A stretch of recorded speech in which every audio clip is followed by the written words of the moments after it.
amigos, sejam bem-vindos a mais um vídeo do meu canal. Eu sou o Lucas Knaip e vamos falar de Bruno Henrique, que teve a sua suspensão minúscula de 12 jogos suspensa pelo STJD, né? O Flamengo pediu efeito suspensivo, né, da punição e conseguiu.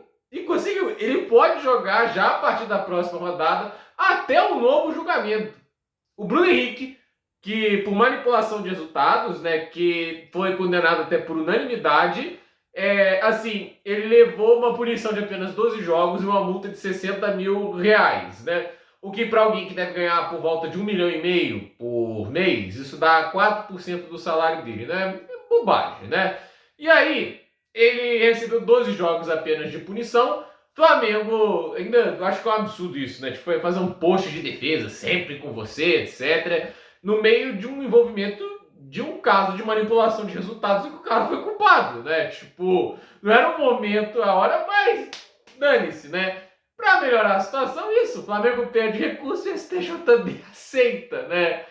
Ai, ai, como diria o Tropa de Elite, o sistema é foda, porque não tem como não falar sobre o fato dele ser um jogador do Flamengo e o fato dele ser um dos principais jogadores do futebol brasileiro influenciar na decisão de beneficiá-lo e basicamente não puni-lo. Porque essa punição, que a gente pode colocar todas as aspas possíveis, é uma grande piada. 12 jogos para um jogador que é punido com unanimidade, comprovadamente, então, por manipulação de resultados, é uma falta de respeito com jogadores que chegaram a ser banidos do futebol, como é o caso do Bauerman, como é o caso do Igor Catatal, mas por serem jogadores menores, aí esses daí servem de exemplo, entende? Ah, tá vendo o que vai acontecer com vocês? O problema é assim, quando chega em alguém grande, qual é a punição? É o que a gente tá vendo aí. E aí no final é feito suspensivo. O cara pode jogar, né? Tipo, até ter um novo julgamento, esperar segunda instância, né? Isso me lembra muito, eu não vou falar aqui que é só benefício ao Flamengo, porque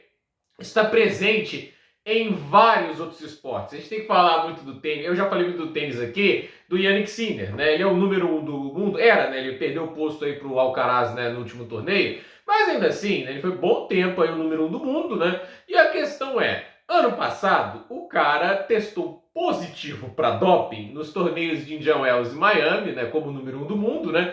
Ele pôde jogar normalmente, ele foi campeão desses torneios, não teve o título retirado, mesmo tendo testado positivo para doping.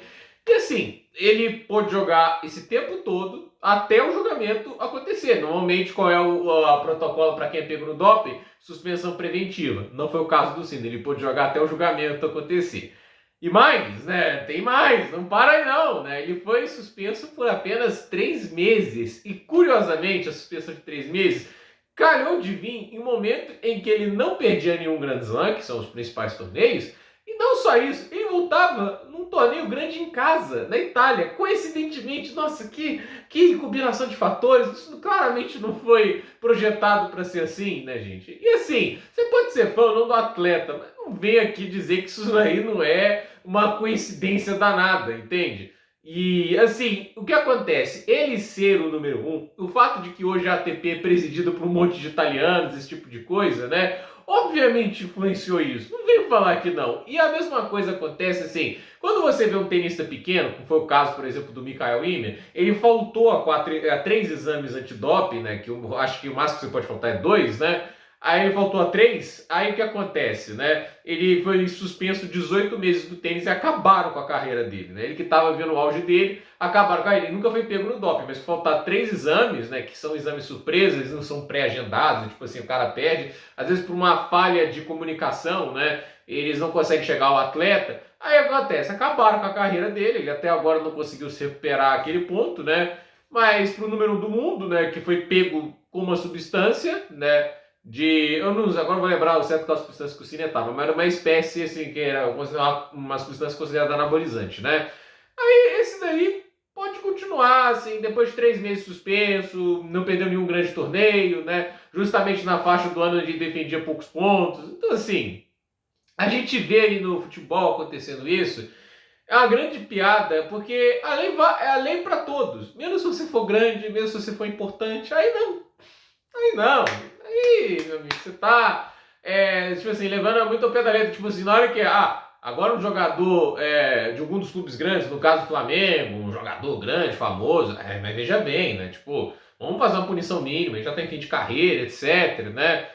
E isso me deixa muito revoltado, né? Porque no final, toda vez que eles forem punir alguém agora pela mesma coisa, né?